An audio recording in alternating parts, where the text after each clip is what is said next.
Lepo pozdravljeni, vsi, ki ste se odločili, da boste prisluhnili tokratnemu pogovoru v sklopu cikla Pridobljeno s prevodom. Pogovarjali se bomo o prevajanju fantazijske književnosti. Torej, udobno se namestite pred domačimi računalniki, tablicami, telefoni, kjerkoli že ste. Jaz bom pa v tem času predstavila oba gosta. Z mano v narekovajih je Stana Anžel, prevajalka iz francoščine, nizozemščine in nemščine, ki je v slovenščino prevedla med drugim 4 fantazijske knjige nemškega pisatelja Walterja Moersa, in sicer Rumo in čudeži v temi, Mesto sanjajočih knjig, Vreščji mojster in pa Divji potep skozi noč. In je za prevod Mesto sanjajočih knjig leta 2011 dobila nagrado za najboljšo mlado prevajalko. Prevod Vreščjega mojstra pa je bil leta 2014 uvrščen na častno listo IBI. Stana, živijo. Živijo. Drugi gost pogovora je pa Sergej Hvala, dolgoletni pisec in urednik nekdanje revije Joker in pa prevajalec iz angleščine, ki je v slovenščino prevedel prva 2 dela trilogije Kraljemorčeva kronika Patricka Rothfusa, trilogijo Joea Abercrombija Prvi zakon, ki je dejansko zdaj že prevedena v celoti, čeprav 3. del še ni šel, in pa lani je Sergej prevedel tudi knjigo Georgea Martina Ogenj in kri. Živijo sem. Živijo, Sergej. Z njima se pa bom pogovarjala Darja Marinšek, urednica fantazijske književnosti za odrasle pri Mladinski knjigi, ki sem imela čast s tema res vrhunskima prevajalcema že sodelovati pri več prevodnih projektih, tako fantazijskih kot tudi nefantazijskih. Sergej, začnemo pri terminologiji prevajanja fantazijske književnosti. V čem se to razlikuje od prevajanja leposlovja na splošno? Torej, če izhajamo iz predpostavke, da je prevajanje leposlovja ena krovna oznaka za prevajanje več vrst leposlovnih besedil, tudi znotraj tega, če se že omejimo samo na prozo, a ne, lahko sklepamo, da zahteva prevajanje žanra, recimo malo drugačne pristope kot prevajanje tako imenovane visoke literature. In kje je znotraj tega zdaj specifika prevajanja fantazija in kakšne veščine ali pa znanje dodatno zahteva? Recimo, ti si prevedel najprej vse te fantazijske knjige, ki sem jih prej omenila, trenutno pa se ukvarjaš zdaj s prevajanjem kriminalk. Kje so tle zdaj te glavne razlike? Ja, no, pri kriminalkah je tako, da to je normalen svet, medtem ko fantasy ni normalen svet. Pravi, fantazijski svetovi delujejo po nekih notranjih pravilih, po svoji logiki, ki jo moraš najprej ponotraniti, ugotoviti in potem šele iz tega naprej delaš prevod. Zdaj, besedišče mora temu seveda ustrezati, ampak pri kriminalki, zdaj sicer delam na enih noir zadevah, ki niso tako preproste, ampak vseeno, ko enkrat dojameš ton oziroma splošno besedišče, potem si v bistvu zmagal, rečem. Če pa pogledamo recimo Abercrombija, Martina in Rothfusa, so pa to strani in strani, recimo temu nenavadnih izrazov. Vsak je bral Harryja Potterja, ve, kako je s tem, čeprav so bile potem kritike Kende, kako je to pa to zafrknil, kako ni tega pa ni unga. Kritike so vedno verjetno, ne? Ja, seveda, ja, itak, tudi pri meni, ampak to je pač, izvirnik pride v en stroj in iz tega stroja nažega pride nekaj drugega ven. Ampak, če misliš, da, oziroma, če ne pričakuješ, če se ne zavedaš, da boš s prevajanjem fantasyja ne samo sedel pa pač naškraval prevod, kakor bo, ampak da boš moral še zelo veliko narediti na tem, da bo besedišče pravo in da bo zvenelo pravilno in da bo tudi sodilo in sedlo v kontekst izvirnika, ker imena pač niso kar malo izmišljene tri krasne, ampak so dostikrat skrivajo veliko plasti in pomenov. Spet, ne govorim, da smo zdaj tukaj po Shakespearju, ampak ni tako preprosto, kar se zdi, kar Stana dobro ve, recimo, kaj Moersa res dobro naredila. Posamične zadeve znajo biti res zafrknjene in tisti 2-3 besede, ki so na strani, lahko več ni, zelo veliko časa gre noter v to, da dobro zveni in da je pravilno. Se bomo še dotaknili tega, ampak se zna zgoditi čez nekaj časa, da pa se izkaže, da ni to pravilno, a ne Boštjan in Podor. Tako. Ampak o tem kasneje. Bomo to sigurno odprli, ja. Zdaj, če se pač pogovarjamo o tem, kako se zdaj lotiti tega prevajanja te nove leksike, novega sveta, me zanima pri vama konkretno, ker se mi zdi taka dobra kombinacija gostov, vi da imate, lahko rečemo, nekako različno prevajalsko ozadje. Sergej, ti si po študiju jezika se najprej ukvarjal s precej drugačnimi rečmi in si bil, lahko rečemo, najprej velik ljubitelj in hud poznavalec fantazijske književnosti, preden si začel potem prevajati. Stana, ti si pa v bistvu se s prevajanjem najprej ukvarjala nekako bolj teoretsko. Recimo v diplomi si že primerjala prevode Bartolovga Alamuta in tudi pozneje, ko si pisala članek za revijo Otrok in knjiga o tem, kako si prevajala Mrsa, je tam razvidna res ta tvoja poglobljena teoretska podlaga. In zdaj me samo to zanima, a je ta drugačen kontekst kolikorkoli vplival na vajen pristop k prevajanju, a kje so bili za enega in za drugega na začetku največji izzivi, kaj je delalo največ težav? Stana, če mogoče ti začneš. Ja, tu si dobro omenila ravno to teoretsko ozadje, podlago, ker dejansko sem se z Mrsom najprej srečala pri nemškem besedotvorju na faksu in še zdaj mi je ostalo v spominu Svinjska brihta. In potem se je izkazalo, ko sem dobila Ruma kot prvi prevod, od tega je že več kot 10 let, se pravi, sem bila še dokaj na začetku poti, in se je izkazalo, da je ravno ta kreativnost največji izziv. Na eni strani so bili sicer liki, ki so mi sedli, bi rekla, kot je bil odraščajoči štirinožec, potem besedišče, bogat besedni zaklad in pa humor, tako da je prva verzija stekla in so se sproti utrinjala imena, hkrati pa so se pojavljali tudi dileme. In ravno vmes je potem prišel še prevod Princes, kjer sem imela možnost, ki je bil še bolj kreativen, kjer sem imela možnost sodelovati s kolegico Ano Barič-Moder. Ko sem videla, kako so se njej rojevale ideje za, na primer, Fidži, mi je to v bistvu pomagalo pri pogumu, da sem se začela bolj igrati z jezikom. In se spomnim, imeli smo recimo tam Nosoroško in ko sem imela v Rumu nad ilustracijo veverice z enim rogom, ki je v knjigi Einhörnchen, se pravi kot samorožna veverica, in je v nemščini do tega prišlo Einhörnchen, se pravi minimalna sprememba, sem prav tuhtala potem, kako je po tistih znanih obrazilih, ki jih že poznaš, ki smo jih delali na faksu in jih je dobro imeti nekje v zaveščene v možganih, bom rekla, ne vem, obstaja zanimivo obrazilo, škrtun, škrtuš, škrtavec, škrtelj, škrtonja in tako naprej. Ampak tukaj to je odpovedalo in se potem čisto po vsem tem, kar znaš nekje in imaš v možganih, rodila veverogica in se mi je zdelo prikupno tako za kontekst, kot tudi za ilustracijo. Sergej, kako je bilo pa to pri tebi? A imaš mnenje, da mora biti prevajalec fantazija, bralec fantazija, če ne že velik fan? Ne, nimam tega mnenja. Branko Gradišnik je odlično prevedel Gospodarja prstanov, ampak kljub temu ni poznan kot nek velik ljubitelj fantazija. Ampak v bistvu so tle stalno na isti točki na koncu, samo da so iz različnih koncev prišla. Mi smo imeli tudi besedotvorje in te stvari, ampak pomagal mi je to, ker sem bil bralec fantasy, samo bralec, sem si že zamišljal tudi, kako bi določene stvari prevedel.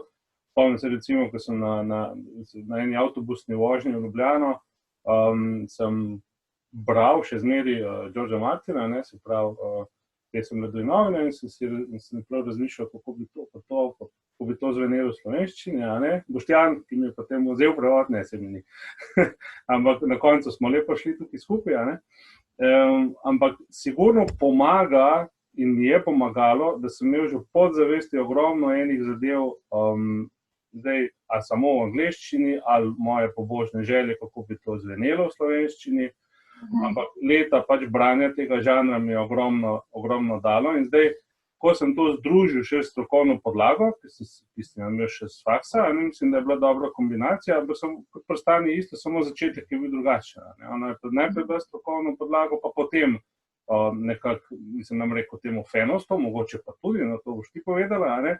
Ampak, ko si prišla noter, si to lepo 1+1 je 2 in tu smo, to je isto. Zdaj bom se samo malo navezala na to, kar sta oba dva omenila na nek način. Koliko je pa tukaj, Stana, ti si omenila Ano Barič Moder, ne? Koliko je nasplošno pri temu, koliko so v pomoč zdaj drugi ljudje, torej drugi prevajalci, drugi fani, pri fantasyju nasplošno obstajajo celi fanovski forumi, kjer bralci zastavljajo vprašanja, avtor včasih pa tudi odgovarja, koliko je to zdaj, a mora to prevajalce tudi poznati, a je to potem v pomoč in tako naprej. Sergej, mogoče ti. Misliš, vprašanje je, koliko pri tem bralci pomagajo, oziroma fani, a koliko avtor pomaga? Ne, vse skupaj, v smislu, iz česa se stoji beta publika, a ne? Torej, ti si pač omenil Boštjana Gorenca, vidva sta pač tudi bila že prej prijatelja, oba dva fana, ki si rekel, da razmišljaš o teh stvarih, si že prej razmišljal, tudi verjetno pol debatirate in tako, ker tle prevajanje te leksike je tako specifično, da se krešajo ideje in iščeš še, ne, in koliko so tle te stvari v pomoč, oziroma koliko potem sploh posegata, no, tako. Je v pomoč, čeprav se mi zdi, da pri tistih problematičnih zadevah. Zdaj, sam imaš veliko težavo, če bi moral vsem se pogovarjati o tem, kako prevesti najosnovnejše stvari. Zdaj, za veliko stvari ti sam narediš že vnaprej vsaj neko osnovno idejo, pa potem še malo popiliš, pa to je to, ampak pa enih pa res ne veš, kaj bi, ne, se potem pogovarja. Zdaj, skupnost, ja, zdaj, dokler je bil recimo mnenjalnik, ne, je bilo to lažje, zdaj, dobro, se je še zmeraj, ampak ni več ljudi gora, ne. Zdaj, mogoče so bolj Facebook skupine, ne, recimo, samo en par prevajalskih skupinah na Facebooku, zdaj osebno nisem še šel spraševati, ampak sigurno, če bi mi kdaj šlo za nohte, ne, bi sigurno tam vprašal in sem prepričan, da bi dobil dobre predloge, ker vidim, da tudi drugi prevajalci dobivajo dobre predloge. Ampak kot rečeno, to je za robne primere, ker mogoče ti zmanjka domišljija, pa si malo utrujen, pa vsak naleti kdaj na kakšne stumbling blocks. V tem smislu. Stano, ti si bila pa recimo na več teh prevajalskih rezidencah že, ali pa v prevajalskih hišah, pa vem, da smo se pogovarjali, ne, da se včasih zgodi tudi, da potem tudi drugi prevajalci tja pridejo z enakimi knjigami. Koliko je pa to kdaj v pomoč, kdaj primerjate recimo pač te rešitve in tako, pri teh zapletenih seveda orehih? Ja, bila sem tudi z zadnjim Divji potepom skozi noč, sem bila na rezidenci, ampak tiste je bil že pol nezamonijski na koncu cikla, tako da kakšna izmenjava in manjši kaliber, bom rekla, in več poguma sem imela, tako da kakšna izmenjava je bila tam bolj na splošni ravni. To je bil zame takrat mogoče bolj odprlo obzorja delavnica otroške mladinske književnosti v Hamburgu, kjer je vsak predstavil po sklopih. Jaz sem imela potem sicer komiko in ironijo iz svojega dela in sem dala, mislim, da mesto sem Jože knjig pa Vreščjega mostra, ampak se je izkazalo, da je ciljni bralec dvojen. In tisti odziv, pač primer, ki sem ga predstavila, dejansko razume, pač more pač nagovoriti mladega bralca, ampak razume ga pa mogoče bolj puščice humorja pa odrasel bralec. Kar se tiče pa forumov in avtorja, je pa tako, da sem prevajala cikel z zamikom, kar pomeni, da je bilo že marsikaj od tega dostopno na spletu, kar se imen, razumevanja in tega, kar je bilo popularnosti od samih likov, ko je pač res razraslo se v nemškem prostoru, je bilo že marsikaj dostopno na spletu in pa avtor se je umaknil iz javnosti. In to sem jaz takrat na začetku, ko sem imela tudi strah od spoštovanja, koliko pristopiti k avtorjem in jih potem spraševati. S tem, da se on umakne iz javnosti, se mi zdelo, je knjigo tako rekoč prepustil bralcem. Ampak na drugi strani se mi zdi, znajdeš potem v pad poziciji, mogoče ravno zaradi te teoretske podlage, s katere sem prišla, vseeno pa mora biti moja interpretacija odgovorna do avtorja, pa dovolj verodostojna za toliko in toliko slovenskih bralcev. In tukaj enega ključa, ena je potem tista intuicija, ko si rečeš pri nonsens imenih ali pa pri negovorečih imenih likov, ko si upaš prevesti, pa ne bom rekla čisto po svoje, ker to je odvisno še od celega konteksta. Ampak vseeno pač v duhu knjige, ko jo začutiš, potem to gre laže. Tako, če strnem na tem mestu. Če se mogoče navežem na to, kar si zdaj rekla o tem dvojnem ciljnem bralcu, a ne, o tem si tudi pisala že v tem članku za otroke in knjigo. Pa me zanima, ker vidva sta recimo temu prevajala Stana ti fantazijsko književnost za mlade, Sergej pa Kobajagi za odrasle, ne? Pa me zanima, a je zdaj to res iz prevajalskega vidika, a je smiselno razlikovati med tema dvema kategorijama, ali gre v bistvu vedno nekako, ali pa zelo pogosto, no, da ne bomo zdaj preveč pospraševali, za tega dvojnega ciljnega bralca, ne? Zato, ker recimo ti si tudi omenjala, da uvrščajo Walterja Morsa v ta all age fantasy, kar je nekako tako kot crossover kategorija. In me to zanima, a je ponavadi pri fantasyju tako, da ima ta dvojni nekak apil, ne? Torej tudi, če je pisan za mladino, je hkrati ga berejo potem velikrat tudi odrasli, ali pa obratno, če je pisan za odrasle, pa ga potem berejo tudi mladi, ne? Tukaj recimo razmišljam o tako Harryju Potterju, kot o Terryju Pratchettu, kot Martinu ne nazadnje. In v bistvu, kakšne so potem te prevajalske dileme ali težave, ki so povezane s tem? Ja, to je dokaj ključno, se mi zdi, ker se spomnim enega načelnega vprašanja z fakultete, ali lahko prevedeš besedilo, če ne veš, za koga ga prevajaš. In tukaj sem imela pač recepcijo Mersa v nemškem prostoru, na drugi strani pa lansiranje knjige v slovenščini, katera založba ga bo izdala, kakšna bo izvedba, te knjige ima ilustracije, kakšna je naša bralna tradicija, angloameriški fantasy v primerjavi z nemškim fantasyjem. In konec koncev, koga bo knjiga prej nagovorila. In jaz sem imela pri samem branju pred očmi mladega bralca, kar potem pomeni tudi pri prevajanju, da sem se odločala, kar se podomačevanja, pa potujevanja pri teh imenih recimo tiče, da sem se v prvi vrsti odločala za mladega bralca. To so potem razni primeri, ki jih bomo mogoče še se dotaknili potem. Medtem, ko je odraslega bralca, sploh ko sem zdaj prelistala z te distance, mogoče nagovorila ta eksotičnost, ki je ostala iz kdo ve katerih mitologij, nordijske, germanske in tako naprej, humor, avtorjeve puščice v vsaki knjigi o ustroju družbe, o nasilju, o založništvu in pisateljevanju, se pravi, je ta večplastnost, je pa vendarle ostala. Ja, Sergej, kako pa ti na to gledaš? Kako je pa s tem pri tebi, recimo ta razpetost med potujitveno in podomačitveno metodo, ki je Stana omenila, torej po domače, koliko zdaj ohraniš, koliko spremeniš, kako iščeš to srednjo pot, kako se odločiš, kaj boš prevedel, kaj ne. Kar se tiče imen, krajev in tako naprej. Recimo, spomnim se, da je Boštjan Gorenc omenil, da je na začetku že te prevajanja Martinove sage se je mogel odločiti, kaj bo zdaj s tem naredil, in sta se potem z urednico zmenila, da bo tako kot prevajal imena krajev pa vzdevke, imena oseb pa ne. Kako si pa ti pri tem postopil? Ja, recimo, da je temeljna logika ta, da je materni jezik fantazijske dežele enak maternemu jeziku bralca. Če upoštevamo to, pol smo že na eni poti, kjer smo lahko konsistentni. Ne nujno dobri za vsakega, ker ima vsakemu svoje uho, pa enim so všeč to, da je zdaj poč pogube pa tako naprej, oziroma poč gonove v Gospodarju prstanov, pa Bisagin pa tako, ne. Eni bi pa raje to imeli v izvirniku, ampak če privzamemo to, da je naš materni jezik te dežele, potem imamo lahko večino vsaj pomenskih besed že v maternem jeziku potem. Sprav naloga prevajalca je, da potem to dobro in konsistentno prevede. Zdaj, potem pa ima tudi ta dežela, fantazijska, ima tuje dežele.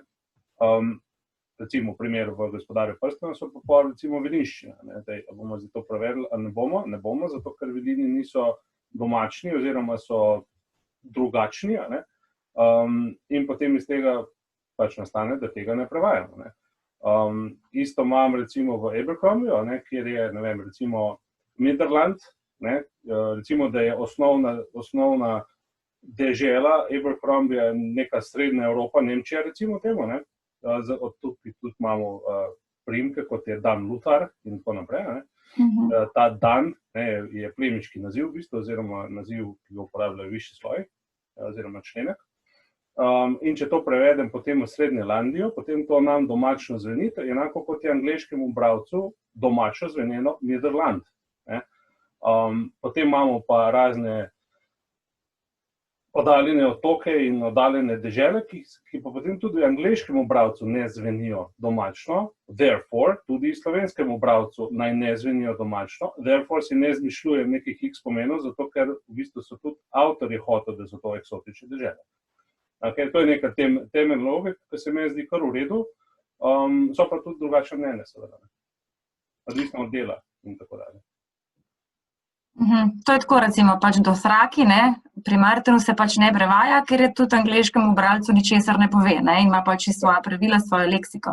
Tako. Ampak pri zamonjščini je bilo pa nekaj vmes, ne, Stana, ne, tam si mogla pa dejansko iskati te neko srednjo pot, torej to je jezik, ki sicer nekaj pove, pa hkrati ne pove, ne, in si mogla, recimo, jaz, ko sem si ta tvoj članek brala, ki je blazno zanimiv, mislim, da bi ga mogel prebrati vsak, ki prevaja, mogoče niti ne samo fantazijsko književnost. Recimo sem videla, ne, da naprimer si besedo orm za navdih si pač obdržala, medtem, ko je bil pa tam nek pajk, ki si ga prevedla pajkulja z 4 dvojnimi v, ne, to pa recimo si pa seveda prevedla, ni ostal nemški koren, ne, tako da ti pa si morala iskati to srednjo pot tudi, ne. Ja. Ja, če primerjamo tako zdaj dva jezika. Torej, izmišljena. Stana, veš, kaj me zanima? V povezavi s tem, kar je zdaj Sergej rekel. Zdaj se mi je to zanimivo, zanj sem videla en prispevek Kaje Bucek-Vavpotič, prevajalke tega fantazijskega romana Naomi Novik, Uprooted iz Ruvana, in tam ona zapiše, mar ni tudi sam izvirnik fantazijskega romana pravzaprav prevod. Torej, v povezavi s tem, kar govorimo, ne, to so pač je nek prevod neke realnosti, prevod tudi nekega realnega jezika in tako. In zdaj povezavi s tem čisto teoretično. A je prevajalec mora tako vedno iskati neko ravnotežje med tem, da pa ustvari izvirnik in med tem, da v bistvu ustvari nekako novo delo, ne, ki bo zaživelo čisto samostojno v novem kulturnem okolju, v novem jeziku in je s tem seveda to je pač prevajalec soavtor oziroma avtor tega, ne, dela.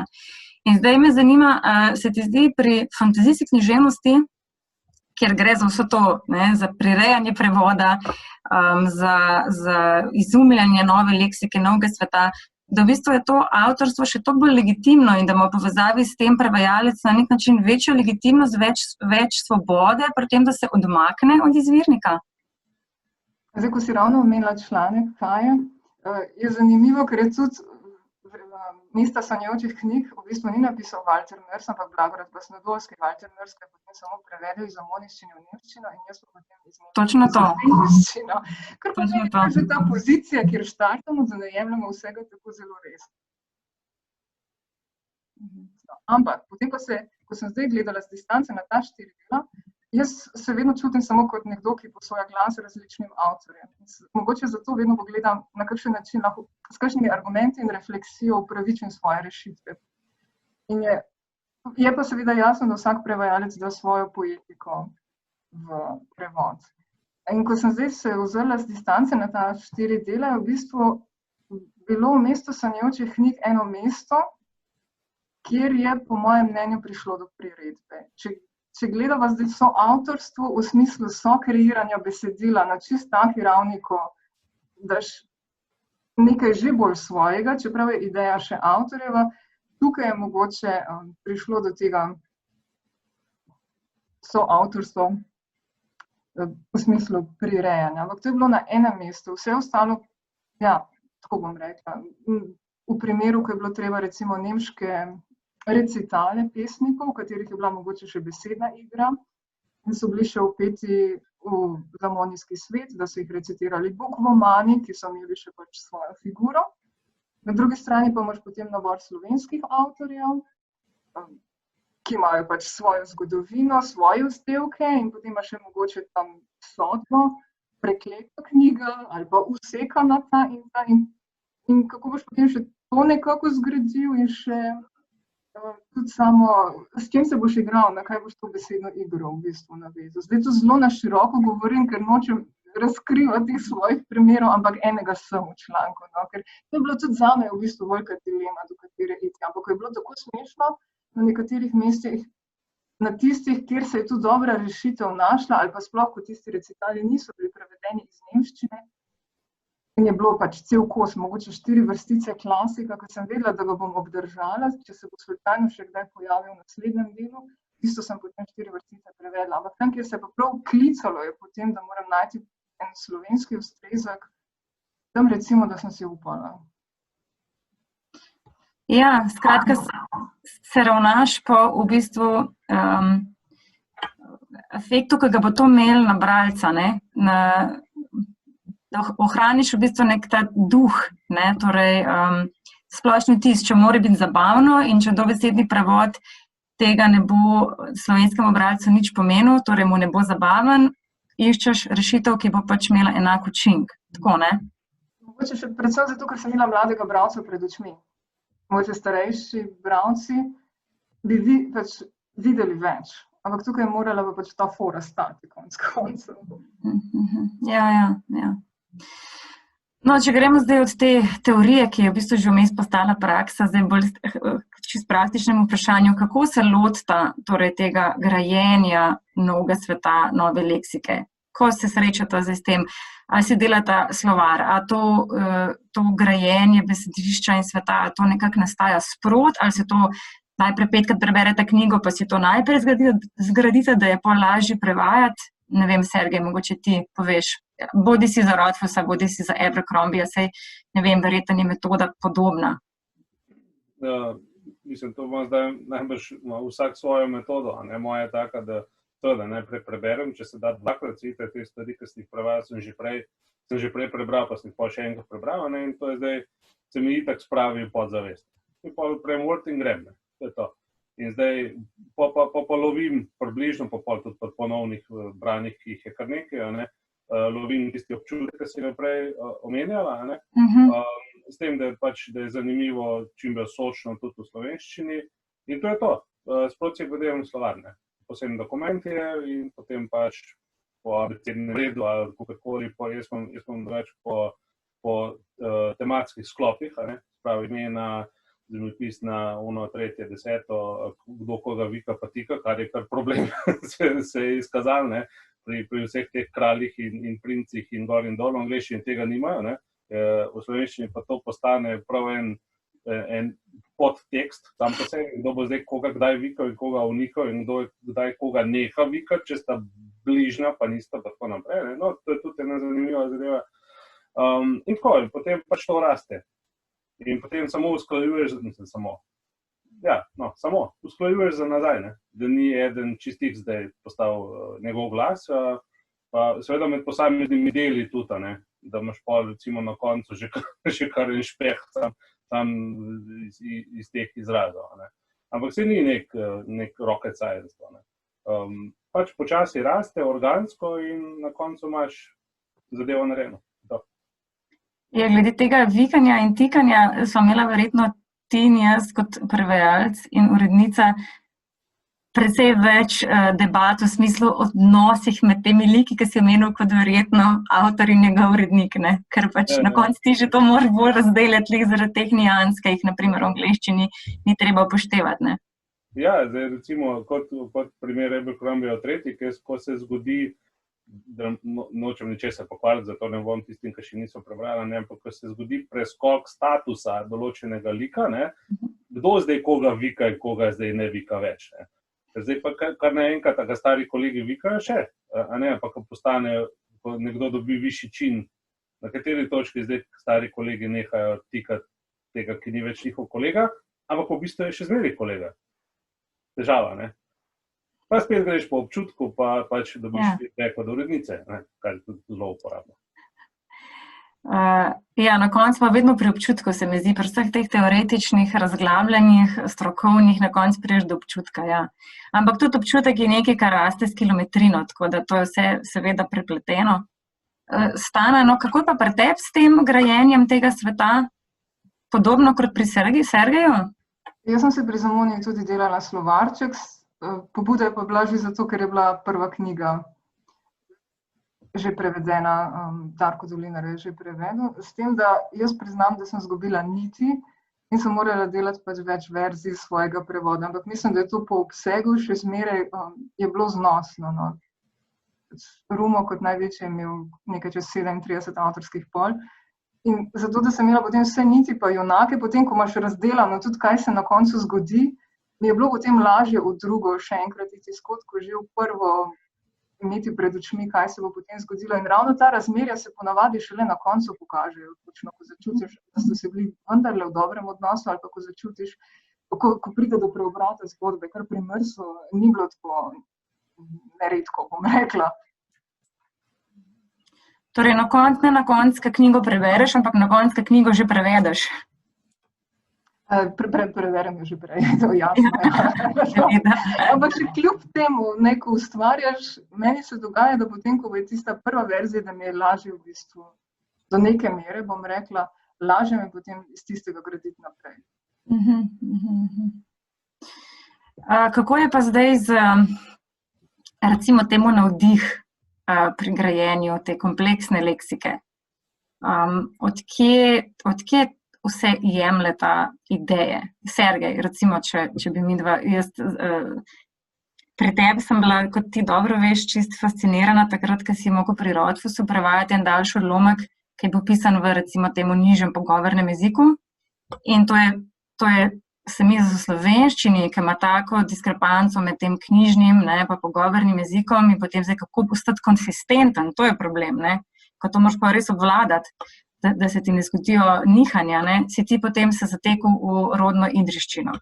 Pa me zanima, v bistvu, kaj imaš ti kot prevajalec, kaj vse imaš na voljo. Recimo za Boštjana Gorenca pa za Branka Gradišnika, ki si ga prej omenil, vsi vemo, da ima ta v malih možganih Pleteršnika. Za Gradišnika si rekel, on niti ni fan, ampak on res se že obvlada te arhaizme tako, da v bistvu niti ne rabi biti fan, ker je to že skoraj njegov jezik, ta jezik, ki ga uporablja v fantasyju. Kako pa, po čem pa ti vse pač posežeš, no? Ja, upam, da ne bom izpadel strašno nestrokoven, če bom rekel, da v bistvu ne vem. Zato, ker to je tako, meni se zdi, da je to tako kot pisanje poezije, vse pri meni. Pač se usedeš in pridejo zadeve, in potem jih usklajuješ s strokovnim umom tukaj, Zbravim, imeli smo na faksu to 3., 10., vse to da super teoretsko podlago, ampak je treba narediti, mi zdi, da pač, že bili vsi, ki so naredili faks, pa naredili neke teorije, bili fantastični pisatelji, ampak nekako niso, Isto za prevajalstvo ki je povezano s tem, pa ni isto, Nekaj moraš imeti vse, ali je zdaj to talent, ali je zdaj to želja po svojem glasu, ali je to ta tvoj glas, ki bi ga rad izrazil, ki pač hoče na plano priti. In zdaj, tista teoretična podlaga, vsi tisti pleteršniki, vsi tisti arhaizmi, vse, kar imaš v sebi, je samo orodje, da se to izrazi. In zdaj pač eni so zelo natančni in Excel razpredelnica in vse imajo v glavi in tako naprej. Jaz pač nisem tak, Jaz odprem in berem in potem to skozi nek filter, ki še sam ne vem, kje točno je, pride ven, kar pride. In potem to, če pride slabo, še enkrat spustim skozi ta filter, še enkrat spustim skozi ta filter, da je drugačen, potem, ko vidim, da je dober, to pa pove, analitični združen s strokovnostjo, s vsemi predmeti, ki smo jih na faksu in tako naprej, in če je dobro, potem je v redu. To je moj sistem, način. Ne vem pa, kakšnega ima Stana, recimo. Stana, bi ti tle kaj dodala?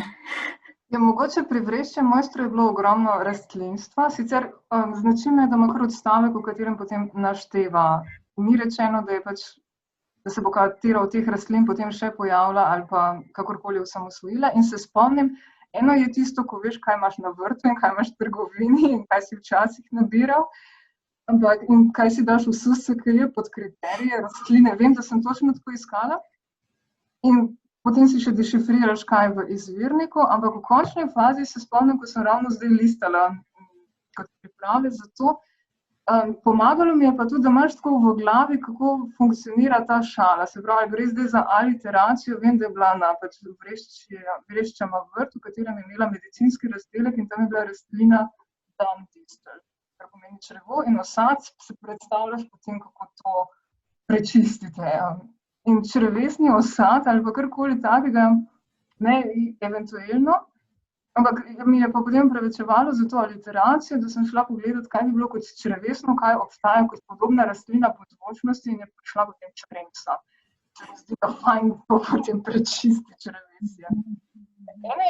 Eno je bilo pa dokaj tako, ko vem, da v izvirniku sta bila povezava v tisti rastlini teh tvorjen, sploh nemščina to lažje obvlada, ko se bo na ta način tvori.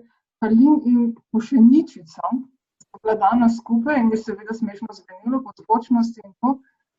In potem, ko sem pogledala, katere vse rastline imam, kot rečeno, kaj mi raste, kaj poznam, še rastlinski ključ, pa učbenike šole so mi pomagali, konec sem imela mladega bralca pred očmi in se mi je zdelo v tistem, pač vse rastline so bile, no, bolj tako, rečem, pač moja rešitev je bila potem za fuštrek, se pravi, vse rastline niso bile čisto presebne, no. Včasih pa vidiš že tudi, kako avtor zapelje, ko je bil plesoči trpotec, ko je imela gledališče živih rastlin. Ko avtor zapelje in to v slovenščini funkcionira, to je pa potem seveda. Olajšanje. Ja, to je to olajšanje, ki se nekaj poklopi, je takrat verjetno res bi šel kar odpirati šampanjc. Ampak zdaj razmišljam tudi znotraj tega, ne, Stana, ti si pač z te knjige, dobro, vsaj 3, ne, so znotraj tega istega sveta, ne, Zemunije. Medtem, Sergej, ti pa, recimo, ki si prevedel zdaj pač prve 2 dela Rothfussove trilogije, potem pa zdaj celo trilogijo Abercrombija. Zdaj, kako pa zdaj to distinkcijo, recimo, vzpostaviš? A je spet to pač samo čut, v smislu, kakor začutiš, ne? Ker tle gre sicer za nek, seveda, časovno nedoločen svet, ki pa tako malo spominja na neko srednjeveško realnost, ampak pisan pa popolnoma, kar se tiče slogovno, ne, pa čisto drugače. Torej, Rothfuss je zelo poetičen, Abercrombie je precej bolj surov, pa še milijon drugih razlik. Kako pa zdaj, torej, tle tudi samo predvsem izhajaš iz svojega čuta ali zavestno iščeš, ne, da se ti, da pač, ne vem, neko drugačno leksiko? Ja, izhajam iz čuta, ampak potem zavestno iščem, če vidim, da se preveč prekriva. Zdaj, ni bilo težav zaenkrat, ker kot si rekla, sta te 2 avtorje, pa tudi Martin, so zelo samosvoji. Se pravi, težko, da bi si mi kaj pokril v Rothfussu pa v Abercrombiju, razen seveda kakšnih pač ancientnih izrazov, recimo temu v slovenščini, da si ravno in tako naprej. Ampak dobro, to itak dodajam za okus, pa tam, ko vidim, da je tudi izvirni govorec, pa izvirni tekst malo na ta način, recimo Bajaz v Čarodej Bajaz v Abercrombiju je bolj vzvišena, porabim bolj kakšne napredne izraze, medtem ko neki drugi liki jih ne bojo nikdar. Ampak kot rečeno, zaenkrat nisem imel težav s tem. Če pa bi recimo imel tako 10 do 20 avtorjev fantazijskih, si pa mislim, da bi moral pri naslednjem, ki bi ga prevajal, bi si moral točno določiti mejo, kakšen ton lahko uporabim. Pa tudi pač slavno rovtaščino mojo, sem jo uporabil v Rothfussu, ne bom v Abercrombiju uporabil. Tudi nisem. Ker pol to izpade tako, recimo, ne vem, ko hočemo, da je lik smešen, dajmo štajerščino not, to res ne delo, ampak tam na tistem mestu je bilo pa točno tisto, kar sem rabil. Zdaj, če bi bil prevajalec, recimo, iz Zasavja, bi pa najbrž kakšno njihovo varianto, ampak to je pri nas točno to, svinjski pastir, to je bil perfekten primer rovtarja, in evo, to je to, mi imamo v slovenščini odlično izrazje z področja, ki sem ga lahko potem porabil tam. Ja, se mi zdi, da ravno zato, ker to je nevarnost vedno, da postane umetno. Ja. Se mi zdi, da se prevajalci včasih tudi zatečejo, če pač nimajo te prednosti, ki si ti imel, da je to v bistvu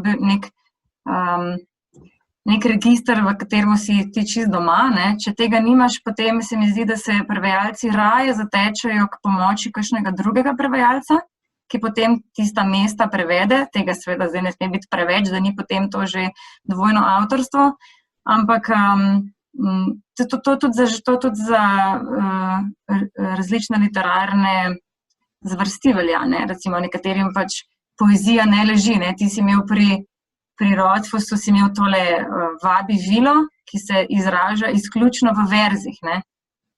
Jaz sem tist brala zvirniku, sem si mislila, ojoj, pa še to mora biti res, ne, ona pač zapeljuje, ne, vsakega, ne, še celo glavnega junaka, ki je tako klen in pač se vsem uspe upreti, tako da to je res moglo teči in ti si, ne vem, tlej se je skazalo, da imaš še en talent, ker ti si to mojstrsko naredil, ne. Ja, super mi je sedlo, vse hvala Bogu, ne, da je bilo, res pa je, da jaz verjetno Rodfusa takrat ne bi vzel, če ne bi vedel, če ne bi imel občutka, da bo tudi poezija šla skozi. Ker on ima res veliko tega. Veliko ima rim, veliko ima verzov, veliko ima tega. Ne. V problemi bi se znašel, če ne bi poznal zadeve in bi rekel, jojo, itak, ne. Pa pogledati, da je noter v bistvu, da so celi soneti, ne. Ups. Ne, tako da je dobro najprej prebrati pa vedeti, zakaj se gre. To sem hotela reči, ja. To je toplo priporočilo vsem, preden se lotiš prevajanja, najprej preberi knjigo. Ja, to je zelo zanimivo, da je ta Rodfus je, prej sem že rekla, poetičen, ne, torej niso se te verzi, v bistvu blazno ene glasbe je v teh njegovih knjigah, ne. To je poanta njegovega ustvarjanja, se je zelo fajn. Okay. Ja, in v primerjavi z njim je zato Abercrombie, tam je pa pač vojna, ne, tam se pa samo bojujemo, ne. Ja, tam sem imel pa drug problem, ne, ker recimo teli fantje, kot so, se pravi severnjaki, ne, so v izvirniku v bistvu tako škotsko-irski, recimo temu, ne, pa neka sever Anglije, ne, zdaj kako zdaj to v slovenščino dati, ne, da bo totalno posiljeno, ne, v smislu, dajmo jih, ki so zdaj tam pa Gorenjska, dajmo enega tipa, ki zna Gorenjsko, pa dajmo ega noter, ne, pa sem se raj temu izognil, pa sem jih pač naredil enostavno bolj robate, uporabljajo pač bolj take izraze pogovornem jeziku, a ne, se mi zdi, da je pol dosti distinkcije, vseeno, pa da ni posiljeno, ker to, da pol kar imaš ene ljudi, ki so v bistvu tako, kot Korenci recimo, ne, to res nekaj sedel v Sloveniji. Mislim, meni bi to bilo kar nekaj, če bi brala. Ne. Pa še kdo bi se znal žaliti? Ja, mislim, tudi bi se znal žaliti, ja, ali pa če bi jih routerje naredil, kar sicer mislim, da bi mi šlo od roka, ne, ampak bi bilo kar nekaj. Saj tudi pri njem, pri Abercrombie izvirniku niso točno Škoti, recimo, ne. Ampak samo uporabljajo te besede, da jih slišiš, kot da so nekaj iz nekih takih robatih planin iz višava, ne, to pač bloody hell, pa tako naprej, pa ono pa tretje. Je bilo malo problem zadeti, mislim, da mi je uspelo, ni pa čist isto, ampak pač prevod je, ne moramo zdaj čist. Pa smo spet pri tem, ja, ne, ja. Pač ni niti namen, da je isto, ne, namen je, da je učinkuje na bralca enako, ja, ne. Tako. No, to pol je bilo pa kar, zato ker slovenščino pa, kot si rekla, je meja med knjižnim pa pogovornim, ne, imamo ogromno enih največjih izrazov in pogovornih izrazov, ko lahko lepo noter daš in že združevanje, recimo, da reče, ne, pa to skupaj napišeš, ne, pa tako zgleda, že ima tak mal vsakdanji človek, ne. Tako pa lahko še malo igraš, recimo, nekateri, ki oni srečajo, so pa še bolj robati, ne, so pa še bolj knetavzi, ne, pa še tam še malo bolj zašpilaš, pa pol rata tako sočno, zanimivo na koncu, že mohno. Ja, in ta sočnost je, se mi zdi, ena od tistih stvari, ki jo tudi bralci ali pa fani najbolj cenijo, ne, pri tem žanru, no, tako se mi zdi. Ja, najboljše je, da se lahko kregaš pol, ne, ker ti nekaj ni všeč ful, pa ti je všeč pol, ne. Najslabše, če nekomu nekaj ni všeč, pa ti je všeč, pa je nekaj tako, ja, se je kul, ne. Vse v redu, nimam nekega mnenja, to pol ni lih prav dobro, ne. In glede na to, kakšna mnenja oziroma kakšne vojne so se vnemale okrog Gradišnika, ne, njegovega gospodarja Prstana, tudi sklepam, da je bil dobro preveden, ne. Čeprav tudi zame, ne, včasih malo preveč ga odnaša, ampak seveda, pač, ne, to je umetniška svoboda. Takle imamo, ne. No, tle so zdaj, jaz mogoče malo drugačno to gledam, no, ali pa ne vem, če si glih vsak prevajalec najbolj želi to, da bi se blazne polemike bolj vnemale ob njegovem prevodu, Stana, ne vem, ti si upala trditi, da ne bi bila najbolj presrečna. Predvsem sta vidva oziroma vajini prevodi so bili deležni res blaznih hvalospevov, tako da lahko, hvala Bogu, se ne spuščamo zdaj v to, preveč kot v teh polemikah. Sem pa hotela nekaj drugega vprašati, ker je prej Stana, ti si pač omenila Darka Dolinarja. Vidva sta oba dva bila v poziciji, da sta pri prevodu v bistvu stopila že na neko podlago. Sergej, ti ko si prevajal do Martina Ogenj in kri, čeprav je pred tem večino Martinovih knjig prevedel Boštjan Gorenc. Ampak Stana, ti si pa ne glede zdaj čist enako, ampak ko si ti vstopila v Zamunijo, je bila že podlaga Darka Dolinarja, torej ta njegov prevod romana 13,5 življenj kapitana Sinjedlakca. To pomeni, da je bil ta svet v slovenskem jezikovnem okolju do neke, pa če še toliko majhne mere, že zakoličen. In tukaj me zanima, v bistvu, v kolikšni meri je to zdaj pomoč, v kolikšni meri te pa to omejuje, recimo, da bi si kje potem želel prevajalec drugih rešitev, pa jih pač v bistvu niti ne... Je bilo že odločitev, je bila že sprejeta.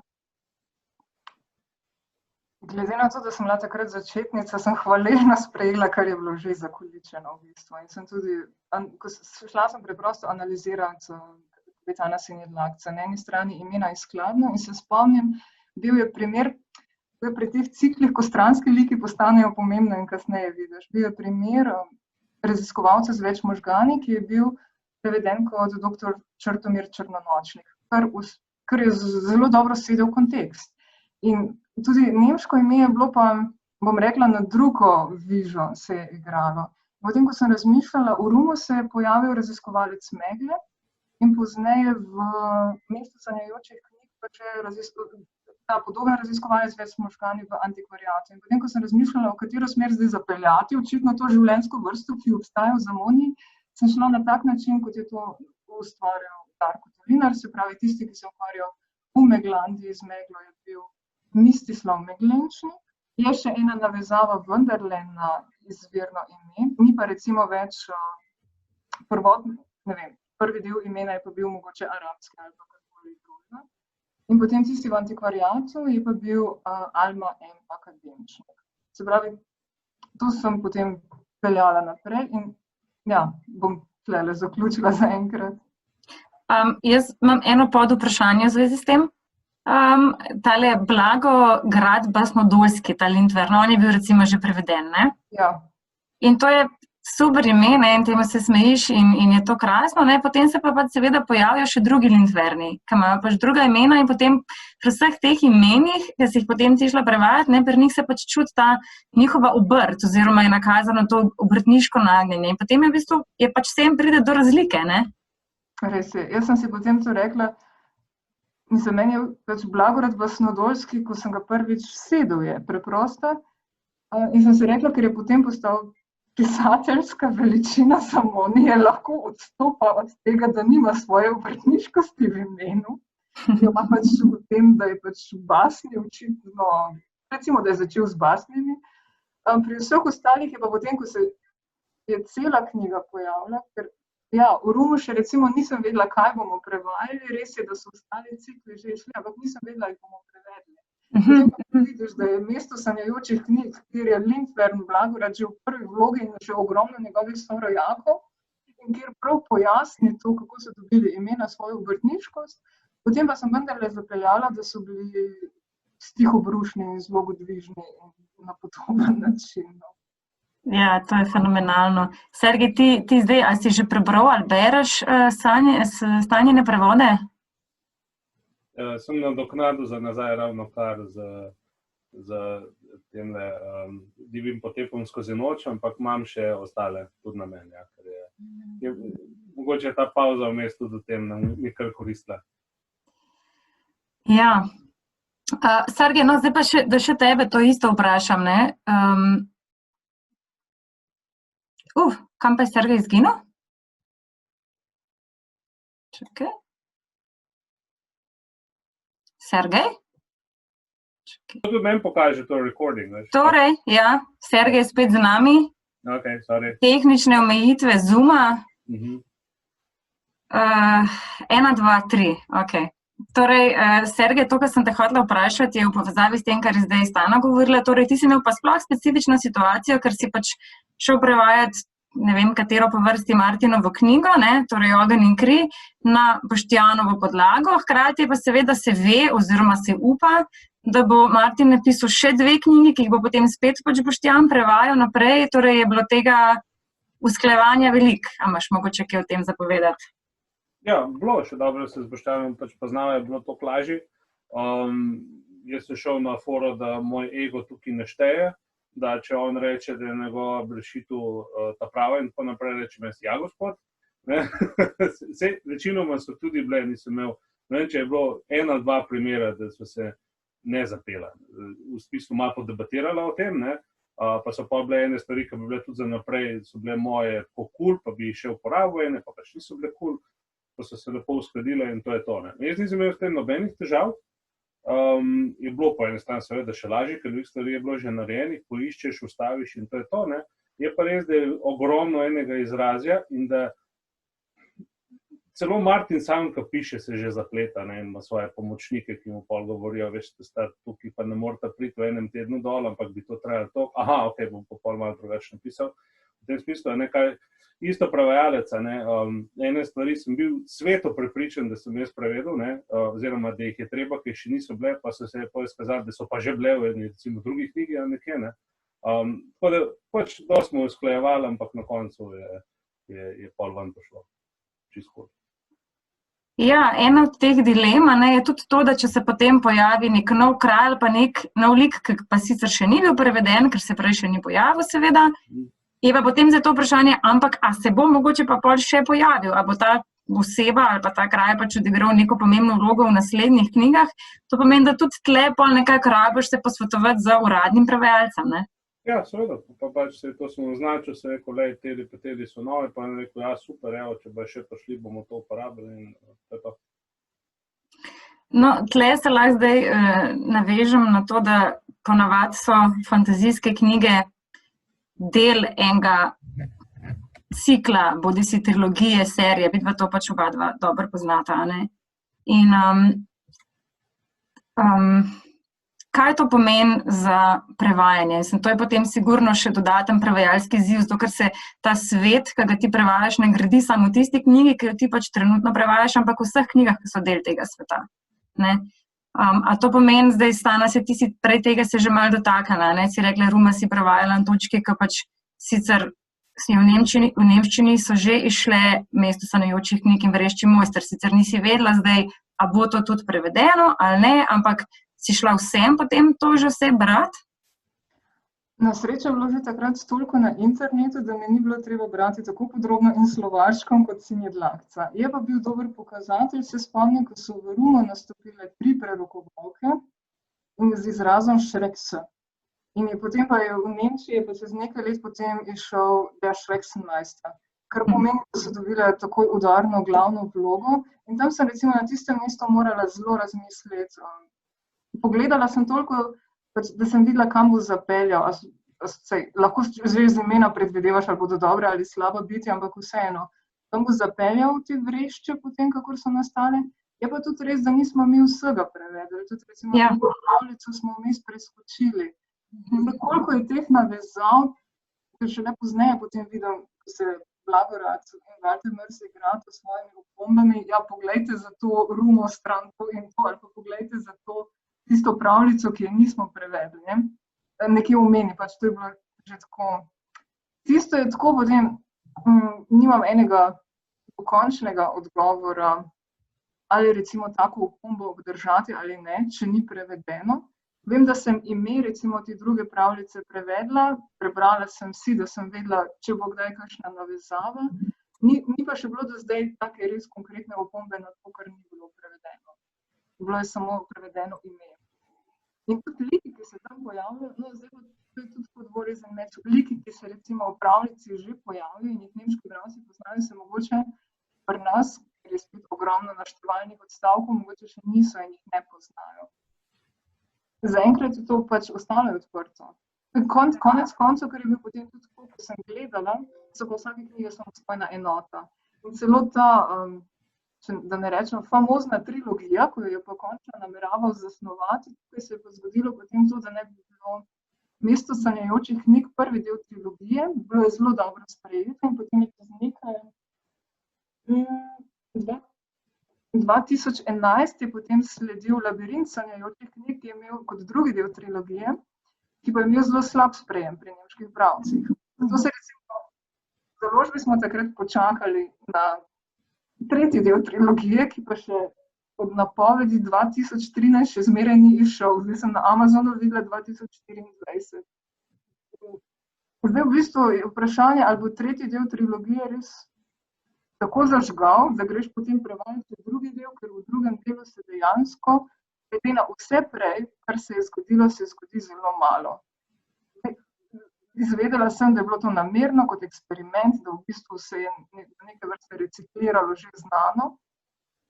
In potem spet vprašanje, ali narediš avtorju uslugo, potem ko že zgradiš en svet z enim delom, ki je mogoče ne dosega vseh teh enih vrlin, ki jih imajo slovenski bralci, in potem odvisno seveda, kako bo tretji del trilogije se zaključil, če se sploh bo. To je zaenkrat odprto. No, je pa tako kot ena dilema, s katero se lahko srečaš in se nisem predstavljala, da bo kdaj do tega prišlo. Takrat, ko sem z Rumom začela, recimo. Ja, to je to nekako zadnje vprašanje, ki sem ga imela pripravljenega, to je ta užitek in veselje, ki ga pozna prevajalec fantazija, prevajanje knjig v ciklu, ki še ni zaključen.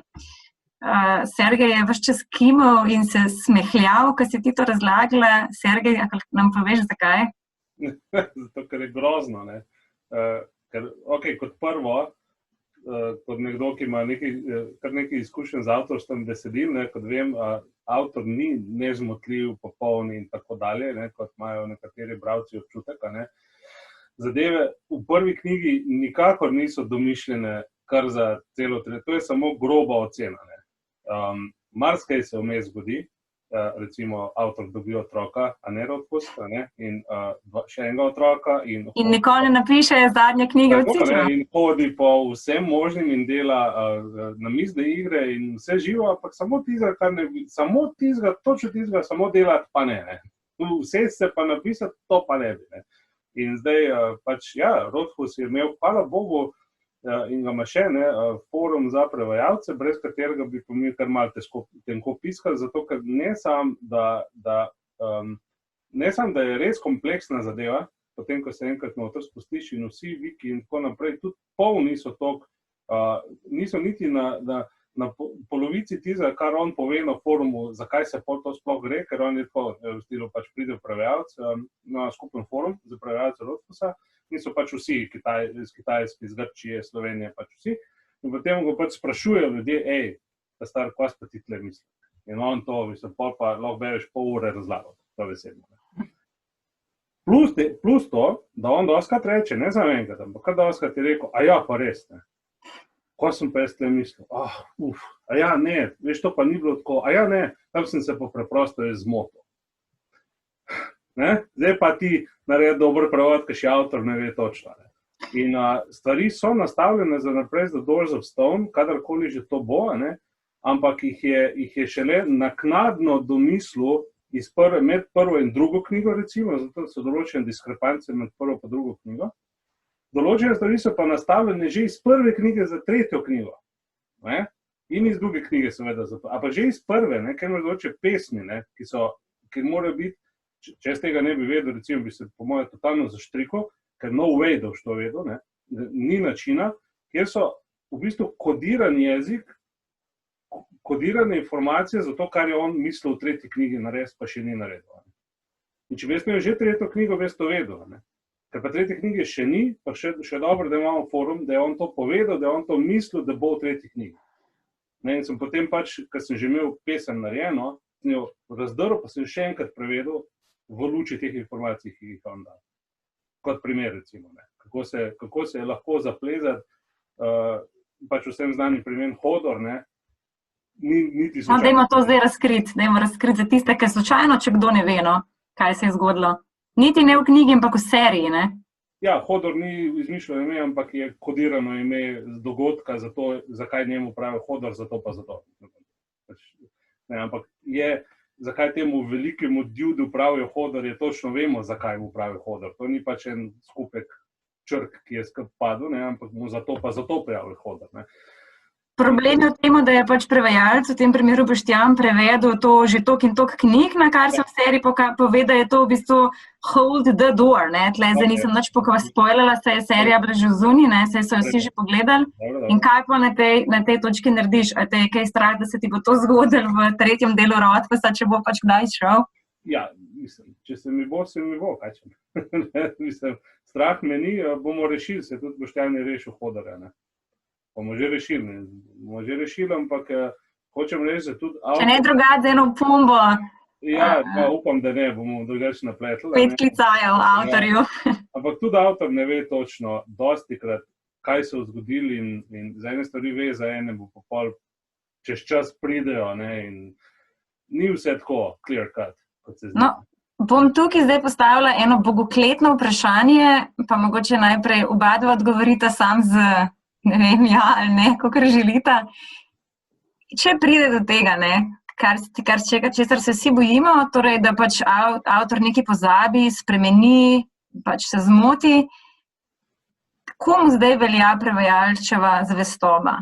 Bralcu, ki je zelo velikrat fan in takoj vidi, da to ni pač, ne, ali avtorju pa pripišeš to avtorski svobodi? Sergej, lahko tudi rečete, da ne boste odgovarjali na to, se čisto teoretično pogovarjamo, nič praktično. Ne, bom odgovoril, bralcu pripada, sigurno. 100%. Ja. Jaz bi popravil. Kaj pa Stana? Jaz bi se šla posvetovati in z avtorjem, in z nemškim urednikom, in slovenskim urednikom, in potem na koncu bi skupaj se odločili. Ja. Mislim, da to vsem pomeni, da bi Stana tudi popravila na koncu. Dosti verjetno, ja. Jaz, naš čas, ne da se izteka, ampak mislim, da se je že iztekel, tako da jaz sem vama zagrozila vnaprej, da bom na koncu prišla za kakšno anekdoto prevajalsko, ampak zdaj vama dajem zeleno luč, da če se niste ničesar spomnila, vama ni treba, lahko pa bi kdo še kaj dodal za konec? Anekdote so, kako ob enih zjutraj po 2 urah prevajanja in razmišljanja o 3 besedah to skup spraviš, ne. In anekdote so samo to, koliko piva je pol še spiješ, da potem končno dobro skup pade. To je to, ne. To so že take stvari, o tem bi se bilo pa res treba pogovarjati ne prek Zooma, ampak v živo, ne. Tako da to bomo pa potem mi nadaljevali, ko bomo smeli. Upam, da kmalu, ja. Ja. Nač, potem pa smo na koncu našega pogovora, pa bi se sama obema seveda zahvalila za izredno zanimivo debato. Mislim, da če nič drugega je pokazala, da je prevajanje fantazija še bistveno bolj zahtevno, kot smo si že tako mislili, da je. Tako da jaz bi mogoče rekla, kids don't try this at home. Vam pa vsem, ki tega še niste naredili, toplo priporočam, da te knjige, o katerih smo danes govorili, pa tudi druge fantazijske, preberete, lahko mi verjamete, da vas čaka res veliko zabave. Hvala vama obema. Prosim. Se vidimo. Veselje mi je bilo. Čau. Dino.